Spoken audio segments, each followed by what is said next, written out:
Quinta-feira, 13 de fevereiro e o Padocast 48 está no ar.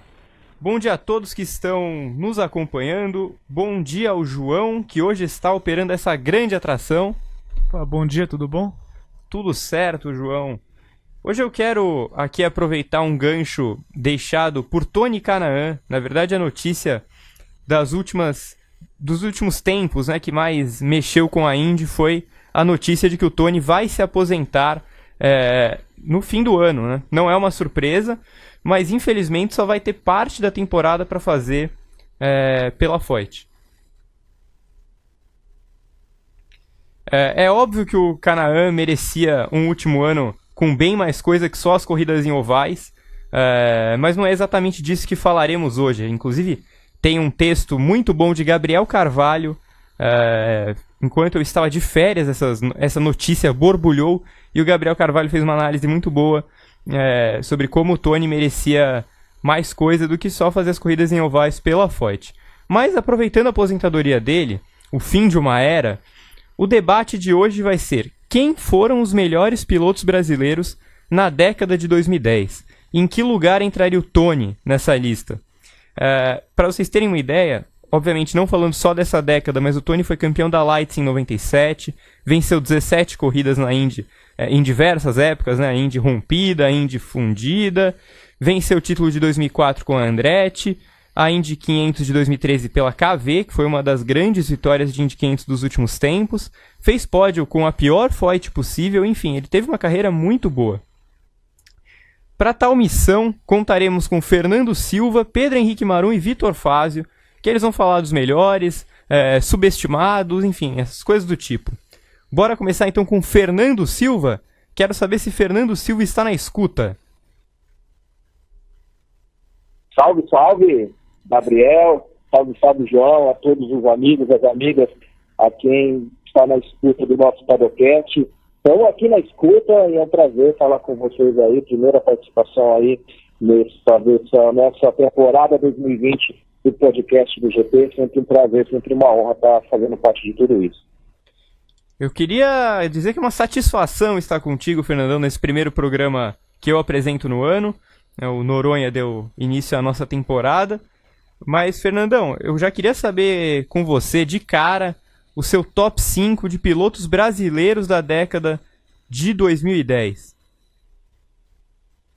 Vamos lá. Eu vou listar aqui o meu top 5, e depois a gente vai bater um papo, explicar um pouquinho a respeito. Combinado. O meu top 5 compreende com o Felipe Massa em primeiro, Rubens Barrichello em segundo, Lucas de Graça em terceiro, Tony Kanaan em quarto, Daniel Serra em quinto, fazendo menções honrosas a Augusto Farfus, Felipe Fraga e Nelsinho Piquet.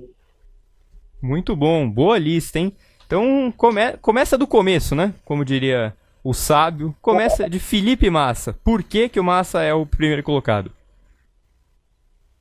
Vamos lá. Primeiro, considerando o fato de ele ter ficado até 2017 na Fórmula 1 e, de certa forma, pelo menos em boa parte desse período, claro que ele não ganhou corridas nesse período todo, mas ele esteve, de uma certa forma, competitivo, nem tanto nos anos de Ferrari até 2013, mas principalmente nos outros 2 anos de Williams, né?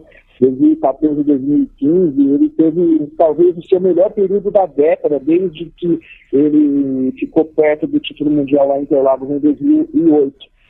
E considerando a importância da Fórmula 1 no contexto geral e tudo, para mim o Massa ele ocupa essa posição primeira no meu ranking. O Barrichello nem tanto pelo que ele fez na Fórmula 1, início da década ele correu 2010, 2011 pela Williams, né, já estava numa parte mais de fim de carreira na Fórmula 1, mas por tudo que ele representa, pela forma como ele consegue ainda se manter bastante longevo na carreira, muito competitivo na Stock Car, a ponto de disputar pau a pau corridas e campeonatos com pilotos bem mais jovens, bem mais com uma bagagem também muito grande, e ele consegue permanecer em evidência, mesmo depois de tanto tempo. Ele estava para 48 anos nessa temporada, se não me engano. Então ele é um piloto ainda muito relevante ainda, e também muito competitivo, não só pela relevância dele, pelo nome que tem, mas também por ele conseguir ser competitivo em uma categoria tão forte como é Stock Car. Aí eu coloco o Lucas de Graça em terceiro, né, porque a gente pode até contestar os métodos, né, como de repente ele age de alguma situação ou outra na pista, né, a gente vai poder lembrar da disputa com o Burli, por exemplo, em algumas ocasiões da Fórmula E, mas ele sempre está ali brigando por títulos na Fórmula E, né? Foi campeão e está sempre ali na briga, sempre ali entre os primeiros. É um piloto muito combativo, tudo. A gente lembra que ano passado, a gente está às vésperas do EP da Cidade do México, e no ano passado ele venceu de uma forma inacreditável, incrível lá. E é um piloto sempre muito, muito forte também, né? Tem um bom histórico de títulos, de vitórias. Eu coloco o Lucas nessa lista, além do Tony, como você bem falou, ele tem uma carreira laureada, consolidada com a vitória nas 500 milhas de Indianápolis de 2013, com um carro que ninguém dava nada, que era o carro da KV. Lembra até que foi a última narração do Luciano do Vale em 500 milhas de Indianápolis, e foi logo com a vitória do Tony Kanaan. Por si só, por ele ter vencido aquela que, na minha visão, é a prova mais importante do automobilismo mundial, ele tem que fazer parte dessa lista. E o Daniel Serra, com tudo que ele tem feito, não apenas no cenário brasileiro, por ter sido tricampeão da Stock Car, por ter sido o melhor piloto desse sexto de década, mas também pelas vitórias que ele conseguiu em Le Mans, 2 vitórias em Le Mans, e está aí em evidência. Hoje ele é o piloto oficial da Ferrari nas provas de Endurance, de GP, então, para mim, ele fecha com chave de ouro essa grande lista aí. Olha, é uma lista que eu nem tenho o que contestar, viu? Na verdade, assim, talvez trocaria uma posição ou outra, mas também quero ouvir depois o Pedro e o Vitor falando sobre isso, mas eu acho que os 5 estão muito bem escolhidos. É o que você falou, né? O Massa ainda teve, pela longevidade que ele teve na Fórmula 1 nessa década, foi uma coisa que, pelo menos na década de 2010, nenhum brasileiro teve. Ainda foi bastante competitivo pela Williams, né? Teve pole, fez corridas em que parecia até que ele poderia brigar pela vitória. Eu lembro sempre aquele GP do Azerbaijão, que ele tinha boas chances de vencer a corrida, mas o assento soltou, aquela coisa meio bizarra. O Barrichello, pela longevidade da carreira, né? Uma coisa impressionante, ele todo ano disputa o título. De Graça foi campeão da Fórmula E. O Tony, para mim, é a maior vitória de Indy 500 da última década, é dele. E o Serra, pelo começo de dinastia que ele está prometendo na Stock Car e pelo brilhantismo que ele tem lá fora, né? Fernandão, queria mais uma categoria aqui para você. Me cita alguns. Você pode escolher quantos. Se você quiser citar 40, você pode, mas pelo menos um piloto brasileiro que foi muito subestimado na última década. Pouca mídia, muito talento. Cara, até citei, dentre as menções honrosas e além dos 5 primeiros, né, eu coloco o Augusto Farfus. O Farfus, ele tem, né, ainda uma carreira muito, muito sólida no automobilismo, uma jornada de longa data com a BMW. Ele foi o piloto que desenvolveu o primeiro carro da BMW nesse retorno ao DTM, que foi em 2012. Em 2013 ele brigou pelo título efetivamente contra o Mike Rockefeller. Ele teve alguns baixos também, alguns momentos de dificuldade também nos últimos anos dele no DTM, mas é um piloto que dispensa apresentações, foi campeão mundial de GP lá em Macau em 2018, ganhou as 24 horas de Daytona ano passado e também nesse ano, semanas atrás. É um piloto que a gente não escuta falar muito. A gente do métier do automobilismo tem um contato maior, conversamos com ele algumas vezes, esteve presente no Paddock GP algumas vezes, mas ele merecia ter um destaque maior do que tem, por aquilo que ele conquistou, pelo piloto que pela grande capacidade que ele tem. Ele que vai voltar agora para para estocar, para fazer a corrida de duplas, mas agora fazendo uma parceria muito legal, muito interessante com o Daniel Serra no novo carro, né, da Eurofarma, nessa nova geração de carros da Stock Car, então vai ser bem legal. É um piloto muito interessante, muito importante para o automobilismo brasileiro, conquistou bastante nessa década e falta um pouco mais de destaque para a obra, para a vida e obra do Augusto Farfus. Boa, ótima pedida também. E é um piloto que não está num centro que a gente presta muita atenção. A gente, quando eu digo o público brasileiro, né? A gente obviamente cobre, mas é isso mesmo. Ele realmente é um cara que brilhou bastante longe do foco principal daqui. E você esperava mais de quem, hein? Cara, eu lembro muito que quando o Nelsinho Piquet, o Nelsinho Piquet é um piloto que correu de tudo, correu de Fórmula 1, correu de Indy Light, de LMP1, P2, Stock Car agora, Rally Cross, mas o ápice dele, né, depois de ele ter saído da Fórmula 1, foi o título da Fórmula E, primeiro título da Fórmula E, na temporada 2014-2015, se não me engano. Depois disso, eu esperava mais dele, eu esperava que ele fosse manter essa curva ascendente e fosse se consolidar como um dos principais pilotos da categoria, a categoria que mais cresce no automobilismo mundial, e não foi isso que a gente viu, pelo contrário. Ele, na temporada passada, ele foi dispensado da Jaguar no meio da temporada e depois ele demorou a se encaixar na Stock Car. É claro que é uma categoria muito manhosa, com um carro muito manhoso que leva tempo para pilotos se adaptarem, mesmo pilotos de grande expressão, de grande talento, mas eu esperava que o Nelsinho ele fosse dar um passo além depois do título que ele conquistou na Fórmula E, pela antiga China, né, hoje equipe Mil. Para mim, eu esperava algo mais. Claro que ele tem esse título que vai ficar na história sempre, né? O primeiro título da Fórmula E, mas depois dessa conquista eu esperava que ele fosse além, e para mim foi uma percepção por aquilo que ele não buscou. Ele evoluiu bastante, sobretudo na última temporada na Stock Car, mas ainda não é aquele piloto que fala assim, pô, esse cara, eu acreditava que ele ia estourar tudo e na verdade não foi o que aconteceu, mas ainda tem tempo de repente essa nova geração de carros, todo mundo começa ali do zero, de repente ele pode deslanchar e alcançar o patamar que eu esperava dele anos atrás. Vê se você concorda comigo. A gente tinha uma expectativa muito grande no Nelsinho nos tempos de Fórmula 1 e depois de tudo que aconteceu, da saída dele da Renault, né, aquela história da batida em Singapura, as expectativas baixaram muito, só que ele acabou jogando o sarrafo lá pro alto com o título da Fórmula E, né? Ah, sim, sem dúvida. Foi um ano em que ele lutou ali contra Buemi, de Grassi, dois dos grandes pilotos ali do grid na época também.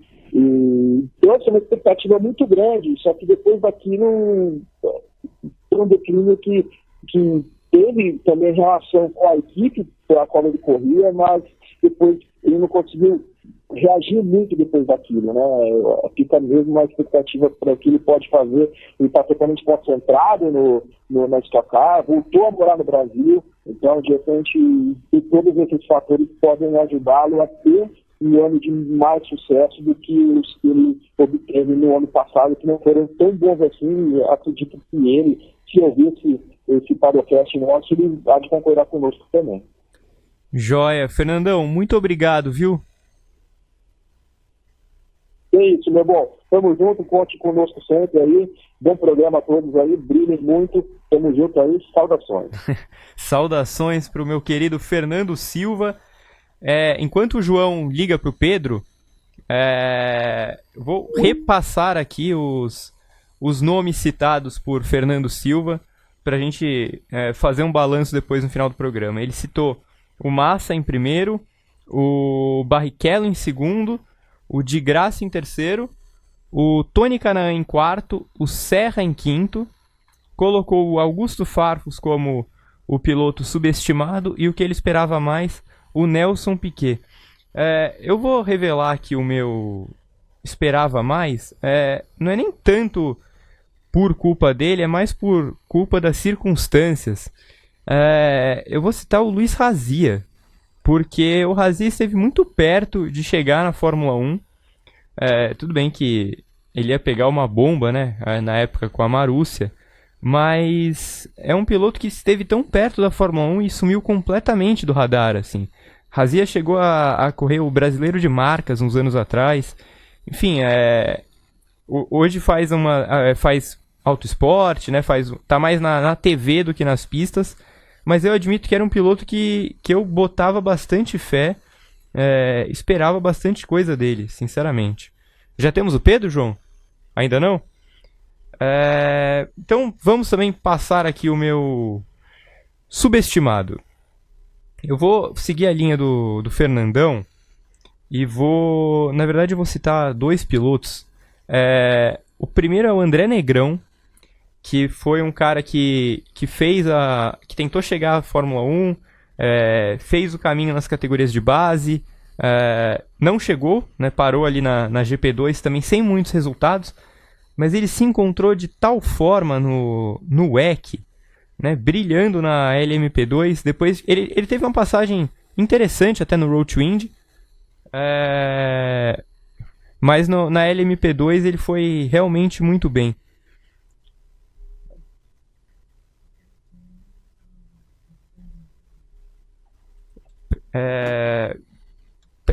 Foi? Temos Pedro Henrique Marum, é isso? Hoje temos. Temos demais. Temos demais. Muito bem-vindo, P. Muito obrigado, Gá. Como você está nesta manhã? Tô bem. Retomando o ritmo aqui no Paddockcast, com um tema borbulhante deixado por Tony Kanaan. Sempre importante. P, queria saber de bate-pronto já o seu top 5 pilotos brasileiros da última década. Eu não vou ser muito diferente do Fernandão, não. Tá vendo? Vou provar que eu estava escutando o Paddockcast já desde o começo. Eu vou de Felipe Massa, Lucas de Grassi. Também vou com o Daniel em terceiro, Daniel Serra, o Tony em quarto e o Nelsinho em quinto. E já explicando rápido, o Massa, muito pelos anos de Williams, especialmente, também por se manter na Fórmula 1 por tanto tempo, mas olha o que foi a Williams nessa década antes e depois do Massa, né? 5 pontos em 2011, 5 pontos em 2013, em 2012 foi a segunda pior equipe entre as que pontuaram, apesar de ter ganho corrida. Muita gente, normalmente, claro, vai lembrar a vitória do Maldonado na Espanha, mas ele fez 25 pontos naquela corrida e 20 pontos no resto da temporada toda. Foi um ano um pouco melhor, mas ainda abaixo. E depois veio essa desgraça toda com Lance Stroll, Sirotkin, e ano passado o carro horroroso nas mãos do muito bom George Russell e que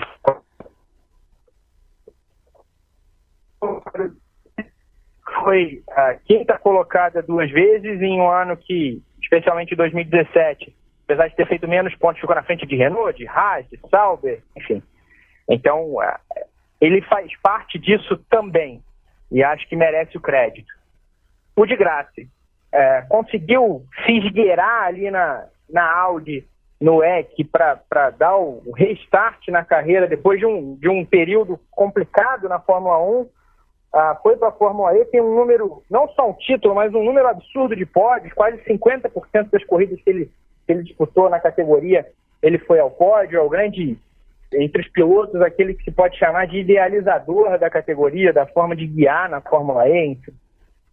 O Daniel Serra, 3 vezes campeão da Stock, conseguiu passar pelo período de maturação mesmo, foi lá para fora, ganhou 2 vezes Le Mans, ganhou o Petit Le Mans ano passado, enfim.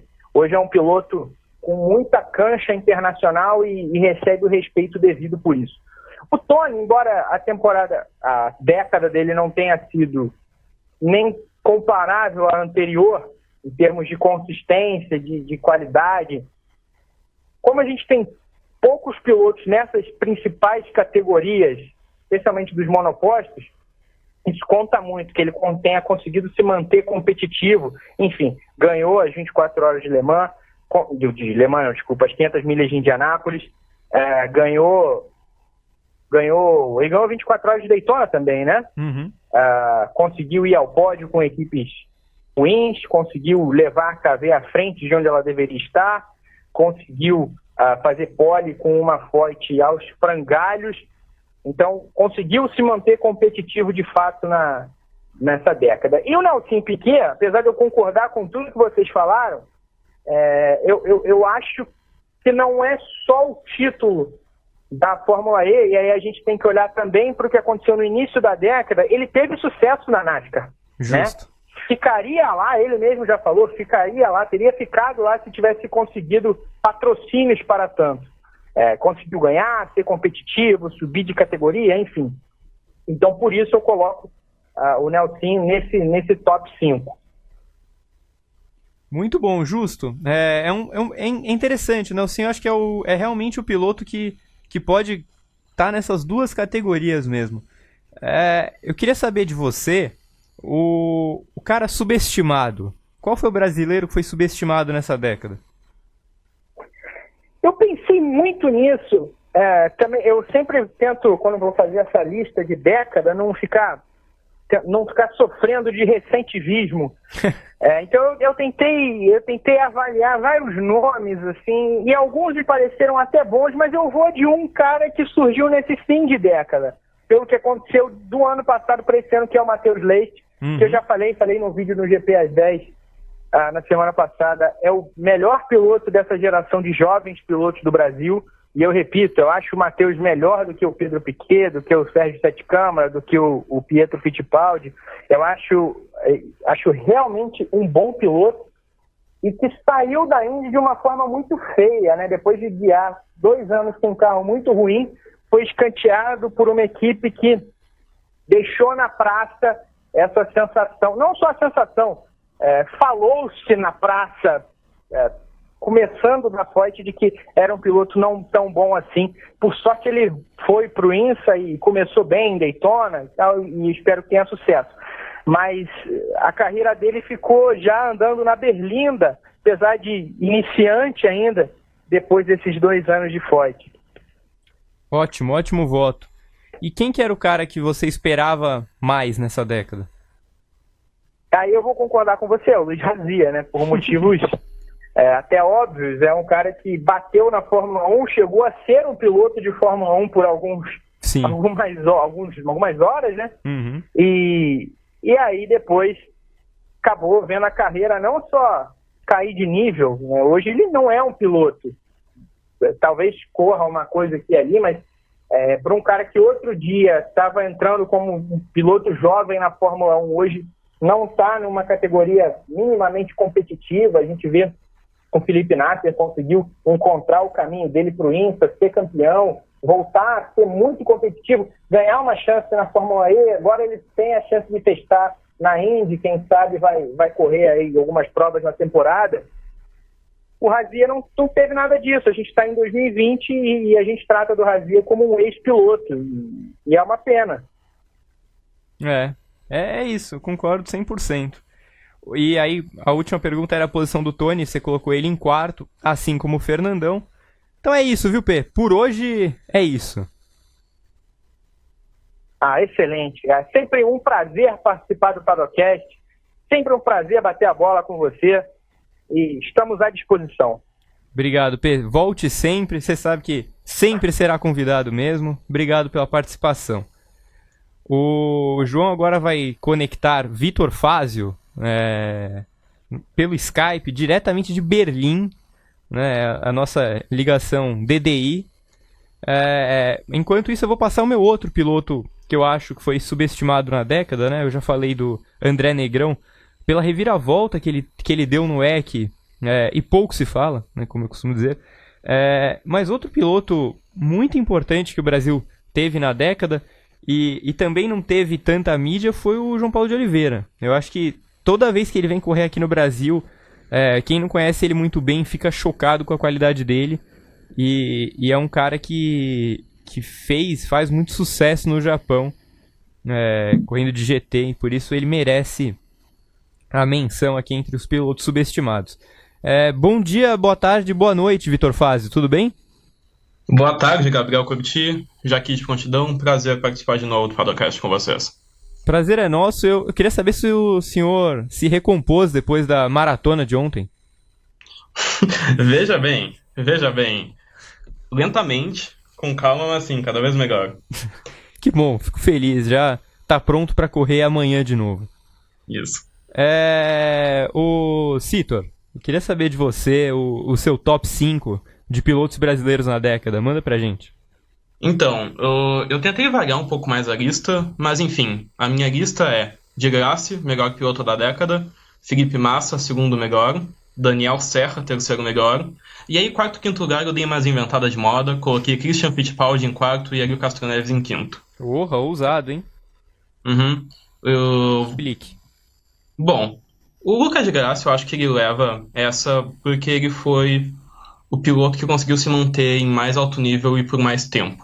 Por mais que seja verdade que o Massa tenha feito uma carreira muito longa na Fórmula 1, passou quase a década inteira na Fórmula 1, o Massa teve vários momentos em que ele começou a ser questionado, e o Di Grassi, por sua vez, competindo no WEC, competindo na Fórmula E, ele sempre conseguiu manter um nível muito alto, e com carros diferentes. Então, eu acho que isso mostra como o Di Grassi é um piloto que consegue se adaptar bem e que, no meu entendimento, está no auge da sua carreira. Então ele leva essa vantagem sobre o Massa.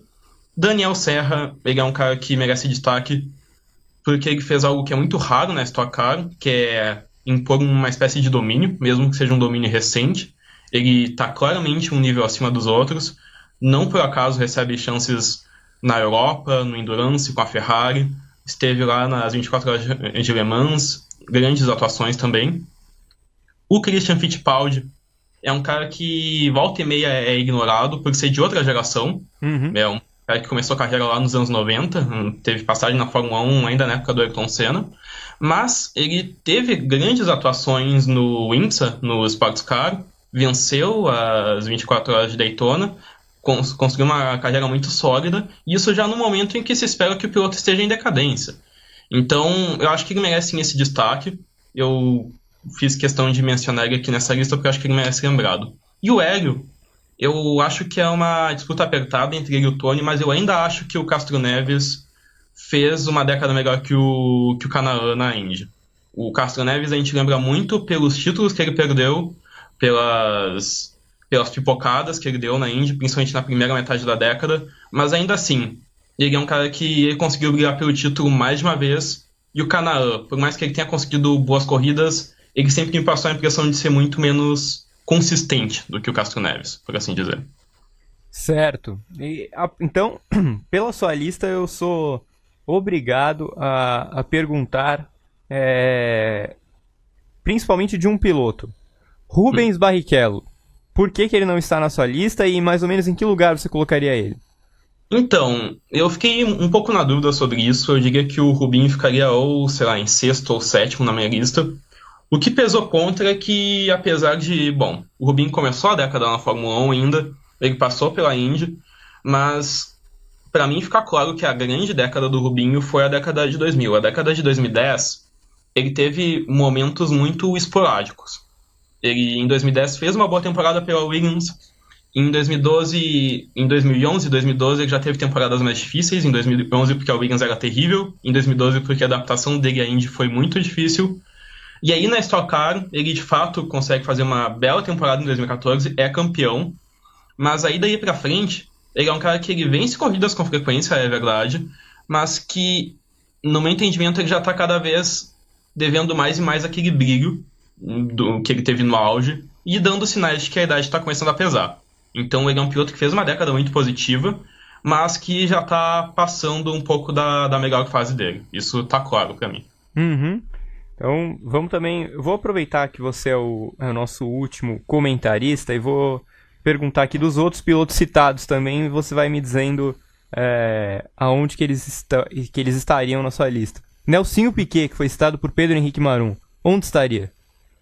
Eu colocaria o Nelsinho em nono ou décimo, alguma coisa assim. Porque por mais que eu concordo com o Pedro, ele teve boas atuações na NASCAR, ele teve uma temporada muito boa na Fórmula E, mas eu entendo que é um caso ainda mais extremo do que eu já tinha falado do Rubinho. Porque são momentos em que... Teve momentos em que Nelsinho foi muito bem, mas os momentos em que ele foi muito mal.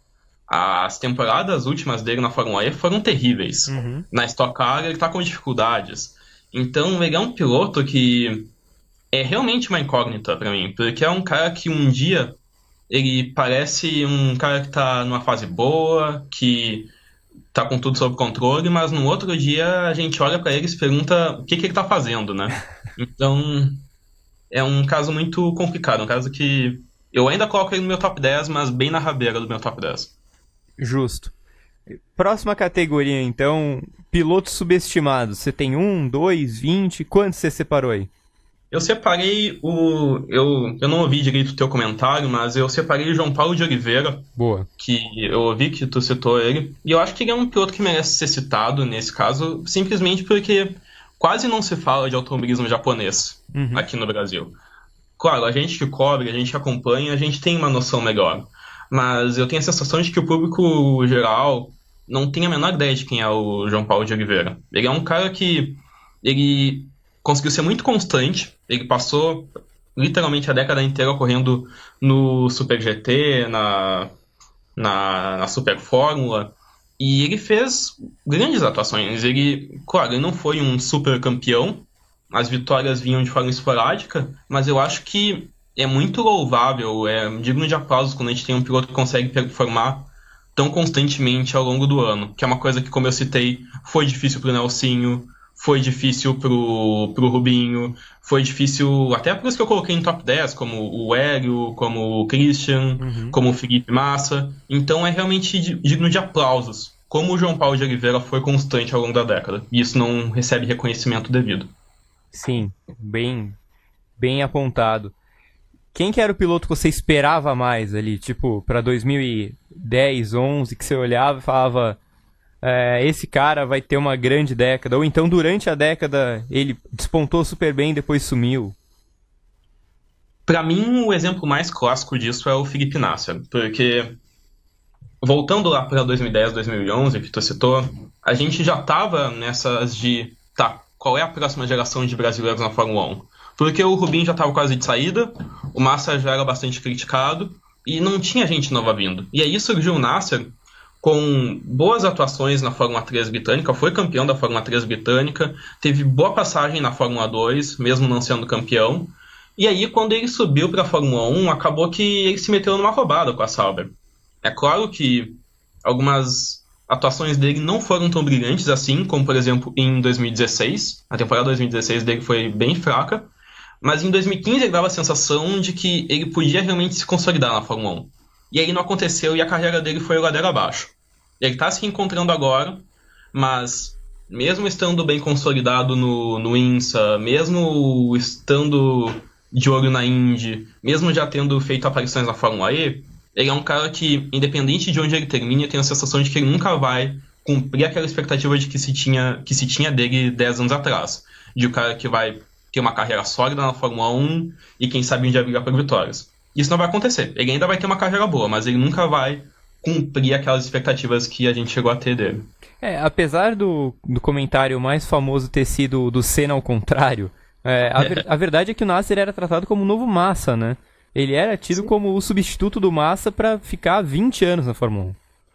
Eu me lembro do GP do Brasil de 2014, eu me lembro direito porque foi quando ele foi anunciado como piloto da Sauber, e a cobertura da Globo naquela corrida, eu lembro que o Nasser estava de comentarista, alguma coisa assim, ou teve com o Galvão. Verdade. E aquela cobertura inteira girou em torno do Nasser. Era muito ufanismo numa cobertura só, toda aquela coisa de que o Massa surgiu na Sauber também, a Sauber é uma boa equipe para formar pilotos, vamos ter um novo brasileiro no grid. E todo esse ufanismo, toda essa expectativa acabou virando nada, porque o Nasser 2 anos depois já tá levando o pau do Ericsson e saindo para viver no ostracismo por um tempo até se encontrar no INSA. Justo. E se você fosse o Trevor Carlin e tivesse que escolher você escolheria o 7 câmara ou o Nasser para correr no carro 31? Eu acho que é uma disputa muito injusta pro Sete Câmara, porque ele nunca pilotou esse tipo de carro na vida, mas eu escolheria o Nasser. Ainda mais que uma McLaren que está sofrendo bastante na Indy. É uma equipe que precisa de resultados imediatos, ou seja, precisa de um piloto que já tenha mais experiência. Um piloto que sofra menos com a adaptação. Então, o Nasser é um cara que encaixa melhor. O Sete é um cara que ele pode dar certo na Indy, mas eu não sei se a Carlin é o melhor negócio para ele. Ele ia chegar lá e era capaz de acontecer a mesma coisa que aconteceu com o Last. De chegar numa equipe pequena, não ter bons resultados e sair queimado pela porta dos fundos de novo. Isso é importante mesmo, porque a Carlin, a gente focou muito na Foyt porque era a equipe que tinha 2 brasileiros, né? Era o time Brasil do ano passado, mas o carro da Carlin era quase tão ruim quanto, né? E acho que Indianápolis evidenciou bem isso. Exatamente. Né? Foi todo mundo bumpado em Indianápolis, menos o Kimball, então... Pra tu ver o nível. Exatamente. Ô Citor, você foi o único que permitiu que essa próxima categoria fosse citada. Em que posição fica Tony Kanaan na sua lista? Bom, eu vou sair de cima do muro. Eu coloco o Tony Kanaan em sexto e eu coloco o Rubinho em sétimo. Porque pra mim é realmente apertado entre o Kanaan e o Castro Neves. Uhum. São 2 pilotos que tiveram pontos altos, são 2 pilotos que tiveram pontos baixos, mas que merecem aplausos porque eles tiveram uma carreira muito sólida num campeonato de tão alto nível como é a Indy. Tá. E eu vou fazer uma pergunta pra você, que eu não fiz pro Fernandão e pro Pedro, acabei esquecendo. Na verdade veio agora na minha cabeça. A gente tá em 13 de fevereiro de 2020, então a gente tá bem no começo ali dos anos 2020. E eu queria te perguntar hoje, se você tivesse que apostar em 3 brasileiros que vão ter uma grande década, quais seriam? Olha, pegou com as calças na mão aqui, mas vamos lá. Essa pergunta é tipo aquela de qual vai ser a seleção na Copa de 2040, sabe? Não, bora lá. Eu acho que é muito difícil fugir de apontar o Caio Collet como a possível próxima estrela, mais ou menos uma posição que o Nasser teve 10 anos atrás. Concordo. Apesar de que ainda é muito cedo de dizer se ele vai chegar na Fórmula 1 ou não, porque isso depende da própria Renault, o que vai acontecer com a Renault no futuro. Uhum. Um piloto que eu gosto muito, mas que eu não sei se ele vai ter cacife para se sustentar na Europa nos próximos anos, é o Drogovic. Tá. É um cara que eu vou acompanhar com bastante atenção na Fórmula 2. E aí, já é um pouco mais velho, mas é um cara que a gente ainda tem que ficar de olho na carreira dele, é o Sete Câmara. Tá. Porque se ele não se firmar na Indy, ele tem talento para se firmar em outro lugar. Então a gente tem que ficar de olho qual o caminho que ele vai tomar. É muito difícil falar de Fórmula 1, agora que ele tá de saída da Europa, mas ele é um cara que daqui 10 anos a gente pode olhar para trás e perceber que ele teve uma carreira muito respeitável. Boa. Vou passar também o meu top 3 pra gente gravar esse momento. E depois eu até vou perguntar pro Fernandão e pro Pedro, e nos próximos programas eu registro, não posso esquecer. Mas eu vou apostar no Caio Collet também como o primeiro. Eu acho que ele tem tudo pra ter uma carreira muito sólida na Fórmula 1. Eu vou colocar o Kiko Porto em segundo. Bom nome. Eu acho que ele tem tudo pra chegar na Indy em 2 ou 3 anos e se firmar por lá, tipo, ser a salvação do Brasil na Indy. Cara, eu vou colocar a Bruna Tomazelli. Eu acho que ela vai ter uma carreira alternativa, mas de muito sucesso e meio que rompendo barreiras aqui no Brasil.